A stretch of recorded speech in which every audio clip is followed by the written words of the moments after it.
మార్పుపై మండిపడ్డారు మాజీ మంత్రి హరీష్ రావు. రేవంత్ అంటే ద్రోహం, రేవంత్ అంటే వెన్నుపోటుంటూ ఆరోపించారు. తెలంగాణ తల్లిని మార్చి కలెక్టరేట్ లో పెట్టారు. కానీ ఉద్యమం సమయంలో భావోద్వేగంలో పుట్టిన తల్లి అసలైన తెలంగాణ తల్లి అన్నారు.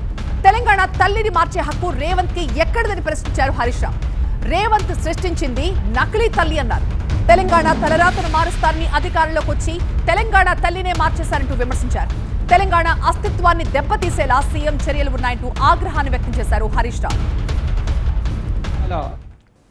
అంటే రేవంత్ అంటే ద్రోహం, రేవంత్ అంటే వెన్నుపోటని రాయాలి. తెలంగాణ ఉద్యమ చరిత్ర అంటూ రాస్తే రేవంత్కు ఉన్నటువంటి స్థానం ఒక ద్రోహం, ఒక వెన్నుపోటు. ఇలా ఆయన తెలంగాణ తల్లిని మారుస్తుంది. ఇలా రాష్ట్ర వ్యాప్తంగా తెలంగాణ తల్లిని మార్చి కలెక్టరేట్లలో ఒక రేవంత్ రెడ్డి సృష్టించిన తల్లిని పెడతా ఉన్నాడు. ఇలా తెలంగాణ తల్లి అనేది తెలంగాణ ఉద్యమంలో తెలంగాణ భావోద్వేగాల మధ్య పోరాటాల మధ్య పుట్టిన తల్లి తెలంగాణ తల్లి. ఆ తెలంగాణ తల్లి అసలైన తెలంగాణ తల్లి. ఆ తల్లిని తెలంగాణ ప్రజలు ఊరూరా వాడవాడ వాళ్ళే సొంతంగా పెట్టుకున్నారు. రాష్ట్రంలో కొన్ని వేలాది తెలంగాణ తల్లి విగ్రహాలు ఉన్నాయి, వేలాది తెలంగాణ తల్లి విగ్రహాలు ఉన్నాయి. అది ప్రజలు పెట్టుకున్న తల్లి, భావోద్వేగాల మధ్య పెట్టిన తల్లి, తెలంగాణ అస్తిత్వానికి ప్రతిరూపం ఆ తెలంగాణ తల్లి. కానీ ఇలా రేవంత్ రెడ్డి ఆ తెలంగాణ తల్లిని మార్చి ఈయన ఒక నకిలీ తల్లిని సృష్టించింది.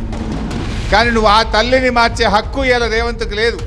నువ్వెన్నడూ ఉద్యమంలో పాల్గొనలే, నువ్వెన్నడూ జై తెలంగాణ అనలే, నువ్వెన్నడూ జైలుకు పోని రేవంత్ రెడ్డికి తెలంగాణ ఉద్యమంలో పుట్టిన తల్లిని మార్చే హక్కు ఉన్నదా?